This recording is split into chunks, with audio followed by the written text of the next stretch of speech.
So hi everyone, welcome to Takshila classes. This is Shri Pratik.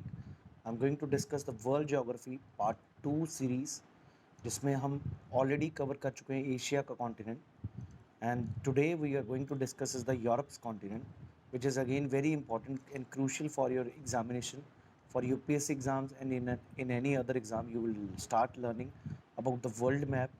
So let's start about the Europe part now. So I hope you must be knowing Europe is the sixth largest continent in size and third largest in population in the world.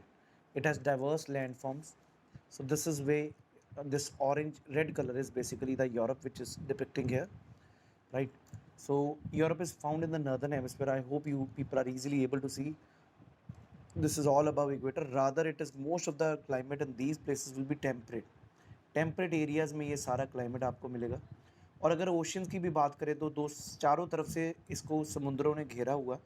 सबसे ऊपर तो Arctic ocean हो गया, ठीक। उसके बाद नीचे अगर आप देखें तो ब्लैक सी भी है, मेडिटेरेनियन सी ये रहा और ये ब्लैक सी रहा, राइट। दिस इज़ कैस्पियन सी। तो सारे सीज़ भी इसके आसपास सराउंडिंग है, ये चीज़ याद रखें। और इसकी जो ईस्टर्न मोस्ट बाउंड्री है जो हम रशिया और यूरोप को बीच में बांट सकें वो है यहाँ पर यूराल माउंटेन्स। इस चीज़ को याद रखें, Ural mountains are a boundary between Europe and Asia. So it looks like basically ये पेनिनसुला लगता है आपको जो चारों तरफ से समुद्र में घिरा हुआ। So let us now discuss about the basic. इसका फिजियोग्राफी डिस्कस कर रहे हैं हम हर सीरीज़ में। लाइक लास्ट टाइम हमने एशिया में काफ़ी अच्छे से देखी चीज़ें, अब थोड़ा सा इधर देखेंगे। यूरोप में अगर आप देखें तो आपको हर तरह की चीज़ें मिलेंगी, माउंटेन्स मिलेंगे, प्लेन्स मिलेंगे, प्लेट्यूज मिलेंगे। क्लियर है? अब ये जो फिजिकल मैप आपको दिख रहा है, अगर आपके पास एटलस है तो उसको भी खोल लीजिए और let us start understanding these and naming these things. Clear है नहीं? पहले एक बारी थोड़ा सा आपको बताना चाहूँगा what exactly you can understand from this part. यहाँ पर ये चीज़ देखें, नॉर्थ यूरोपियन प्लेन्स हैं ये, ठीक। उसके बाद ऊपर स्कैंडिनेवियन माउंटेन्स भी आपको दिख रहे हैं।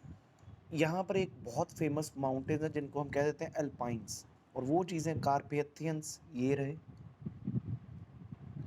ये एल्प्स है, ये एपेनाइंस है। क्लियर है जी? ये बाल्कन माउंटेन्स है, बाल्कन पेनिनसुला इस एरिया को कहा जाता है। फिर इसके बाद हमारा यहाँ पर पिरेनीज़ है, ये जो इंग्लैंड का पार्ट है यहाँ पर पिरेनीज़ है।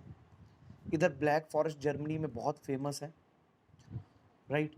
सो all these things we are discuss. ये पिरेनीज़, क्लियर है? ये दोनों अलग हैं पिरेनीज़। ये जो है हमारा इधर स्पेन पोर्चुगल की तरफ है ये, और सियारा नेवादा याद रखें इस तरफ है, इधर स्पेन और पोर्चुगल में। अब ज़रा इनको एक एक को डिस्कस करेंगे डिटेल में। It's a really interesting part which you should be knowing. ये यूराल माउंटेन्स आपको दिख रहे हैं, और कैस्पियन डिप्रेशन, ये कैस्पियन सी, ये ब्लैक सी, ये मेडिटेरेनियन सी, और छोटे छोटे सीज़ हम आने वाले सेशंस में देखेंगे। तो आइए ज़रा अब एक एक को डिटेल में डिस्कस करिए और अच्छे से समझें इन चीज़ों को, क्योंकि ज़रूरी है अपने यूपीएससी के पेपर्स के लिए। तो नंबर 1, अगर हम बात करें प्लेट्यूज़ की, और यहाँ पर आपको देखें तो प्लेट्यू हमारा ये जो आपको ग्रीन कलर दिख रहा है basically that is a plain part, और यहीं पे आपको प्लेट्यूज़ मिलेंगे। अब एक चीज़ देखिएगा, यहाँ पर हम देखेंगे रिवर्स को, right. Europe such as Volga, देखिए ज़रा इसमें वोल्गा कहाँ पर है। दूसरी रिवर हमारी जो इम्पोर्टेंट है वहाँ पर है डेन्यूब, और ये अपना आखिरी टैगस। ये काफ़ी फेमस रिवर्स हैं आपके यूरोप में। इन चीज़ों को देखेंगे ज़रा। ये रही वोल्गा, ईस्टर्न में पहले देखते हैं दोस्त। जो देखेंगे रशिया की तरफ जो लग रहा है यूराल माउंटेन्स के इस तरफ वोल्गा रिवर है। I hope you people are able to see this one. This one is Volga. Then you have is this Danube, then Dnieper। ये चीज़ें आपने याद रखनी। और इस तरफ Elbrus mountains, very very important for you to remember these Elbrus mountains. और इसी के नीचे कोकेशियस माउंटेन्स है। कोकेशियस एक हम फीचर्स की भी बात करते हैं, यहाँ पर है कोकेकस माउंटेन्स जो एशिया और इसको जोड़ता है जी। क्लियर है जी? ये चीज़ टर्की जिसको कहते हैं वहाँ पर है Caucasus mountains. So please do try to follow these and then अगली देखें अभी बाकी रिवर्स को। अब ज़रा इसमें प्लेट्यूज के देखें, अगर पेनिनीज पेनानाइट्स जो अभी मैंने आपके साथ डिस्कस भी किया था, पेनाइन्स जो है इंग्लैंड में है जी, ये चीज़ याद रखें, पेनाइन्स इंग्लैंड में है। दूसरा अगर बात करें मेसेटा, ये दिख रहा है आपको सभी को मेसेटा, ये रहा मेसेटा, ये कहाँ पर है, स्पेन में। सेंट्रल मैसिव और जूरा माउंटेन्स, याद रखें जूरा माउंटेन्स फ्रांस में, ये लिखा सेंट्रल मैसिव और यहीं पर जूरा माउंटेन्स है, ये चीज़ भी याद रखिएगा। नाउ अगर आप देखें अल्पाइन माउंटेन्स की रेंजेस को, उसको अच्छे से समझना ज़रूरी है। देखिए ज़रा जल्दी और कोशिश कीजिए अपने पास ऑक्सफोर्ड का कोई भी एटलस फिजिकल मैप देखें और वहाँ पर ये चीज़ें देखें। अब ये माउंटेन रेंजेस जो सियरा नेवादा, क्लियर है, और ये रहा सियरा नेवादा। उसके बाद आप देखेंगे पिरेनीज, उसके बाद अगर आप देखें ऊपर तो आपको दिख रहा है एल्प्स, एल्प्स के आगे एपेनाइन्स, क्लियर है जी। और उसके बाद अगर आप देखें वी हैव दिनारिक एल्प्स, फिर अगला कोकेकस अभी तक हमने देखा, और ये कार्पेथियंस। ये काफ़ी, अगर गेम ऑफ थ्रोन्स देखा आपने, ये नाम सुने होंगे, ये चीज़ें आपने देखनी है दोस्त मैप में अच्छे से। सियरा नेवादा, ये पहाड़ियाँ। फिजियोग्राफिक मैप में जो ब्राउन कलर होता है दैट मीन्स हाइट। आप फिजियोग्राफिक मैप में हमेशा देखें जो कलर वेरिएशन दिखाया जाता है दैट डिपिक्ट्स द हाइट। सो आइए ज़रा आगे देखें। आगे माउंट एल्ब्रूस जो है सबसे हाईएस्ट पीक है यूरोप की, और जो वो माउंट एल्ब्रूस है वो आपको दिख रहा है कोकेकस माउंटेन्स में, ये रहा mount Elbrus. I hope everybody is getting this thing. Next बात करें तो दोस्त माउंट ब्लैंक भी आपको दिखा, जो कि एल्प्स की हाईएस्ट पीक है। एल्प्स की हाईएस्ट पीक आपको माउंट ब्लैंक यहाँ पर दिख रहा है, ये रहा। नेक्स्ट बात करेंगे अगले, यहाँ पर आपने ज्योग्राफी में मेरे साथ पढ़ेंगे वॉल्केनोज में काफ़ी वॉल्केनिक माउंटेन्स हैं, लाइक विसूवियस, स्टम्बोली जिसको लाइट हाउस ऑफ मेडिटेरेनियन कहा जाता है, उसके नीचे ही माउंट एटना, ये सब एक्टिव वॉल्केनिक एरप्शंस हैं यहाँ पर। और स्टम्बोली आप याद रखें which is called as light house of Mediterranean, ये जियोमॉर्फोलॉजी में आप पढ़ेंगे जब आप वॉल्केनिक माउंटेन्स को देखेंगे। Now let's move somewhat rivers, थोड़ी बहुत देखें दोस्त, काफ़ी इंपॉर्टेंट है। अगर हम यूरोप की सबसे बड़ी रिवर देखें तो वो है वोल्गा, क्लियर है, Volga is the longest river in Europe. लेकिन अगर हम बात करें डेन्यूब, वो एक ऐसी रिवर है जो 10 कंट्री से पास हो रही है, डेन्यूब रिवर। तो उसको तो ज़रूर मार्क करके रखें कि Danube river passes through nearly 10 countries. तो आइए अब ज़रा बाकी देखें, ये थोड़ा सा आप लोगों को अंडरस्टैंडिंग होगा। ये चीज़ें देखें, दनाइपर, विसुला, एल्ब, राइन, सेरीन और ये लॉयर, ये रिवर्स आप बार बार पढ़ोगे, कंट्रीज़ और कैपिटल्स इनकी यहीं पर है। और ये चीज़ याद रखें, ये जो है हमारा, this is Baltic sea, very very important to recognise Baltic sea, और इसको नॉर्थ सी कहेंगे।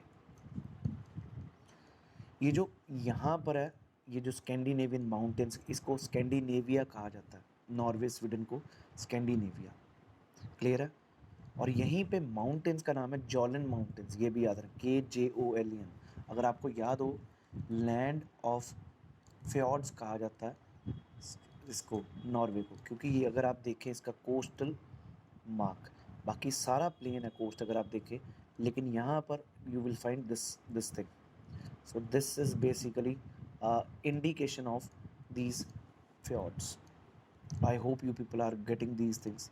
तो ये चीज़ें लैपलैंड, इसी एरिया को कहते हैं, इस प्लेट्यू पार्ट को लैपलैंड भी कहा जाता है। ये भी पेपर में पूछ सकता है आपके किसी भी स्टेट PCS में, UPSC में, ये चीज़ें अपने को जानना बहुत ज़रूरी है।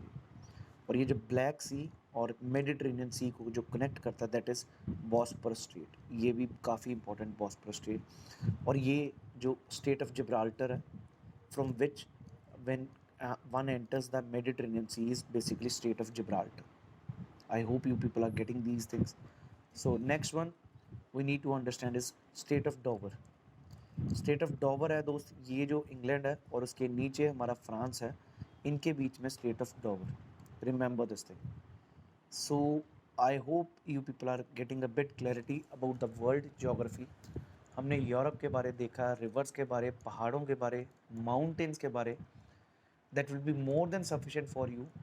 Only thing is you don't need to read about it, you just need to see these things. आप वर्ल्ड में मैप में ऑब्जर्व करें, काफ़ी इंटरेस्ट भी अच्छा बनता है. And that is the only thing which you need to do for these examination of UPSC. कोशिश करें ऑर्डर देखने को, जैसे ब्लैक सी, इसके आसपास कौन सी कंट्रीज़ हैं, ये सारी चीज़ें. ये ब्लैक सी के ऊपर है अजोब सी, ये भी दिख रहा होगा, एल्ब्रुस माउंटेन्स है. ये स्लोली दोस्त आगे आने वाली सीरीज़ में वर्ल्ड ज्योग्राफी में ही मैं कोशिश करूँगा सारे सीज़ को भी कवर करने की, जो जो इम्पोर्टेंट है, क्योंकि काफ़ी ज़्यादा इंपॉर्टेंट प्ले करता है ये role for your CDS, CFF and even IAS paper. और एक और आपको एक वैसे ही सजेस्ट करूँगा, आप जब भी कोई चीज़ पढ़ें न्यूज़पेपर में कोई कंट्री के बारे, start checking out about it's capital, start seeing it's this location in the world.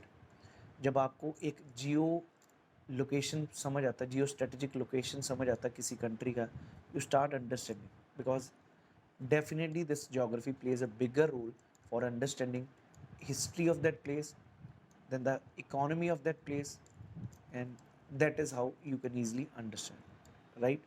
So that was all about this thing. I hope you people enjoyed the session. If you really like this session, please do share this link as much as possible, and so that maximum people can join us on these things. And we have already covered the previous questions being asked by UPSC on different categories. अगर आप geography की बात करें तो geography में अलग climatology पे questions हैं, अलग आपके क्वेश्चंस जियोमॉर्फोलॉजी पे है, अलग इंडियन ज्योग्राफी पे. तो we have try to segregate these parts in a perfect manner. So that is all for today. I hope you people enjoyed. Thank you, wish you all the best. Jai Hind everyone, and keep working hard.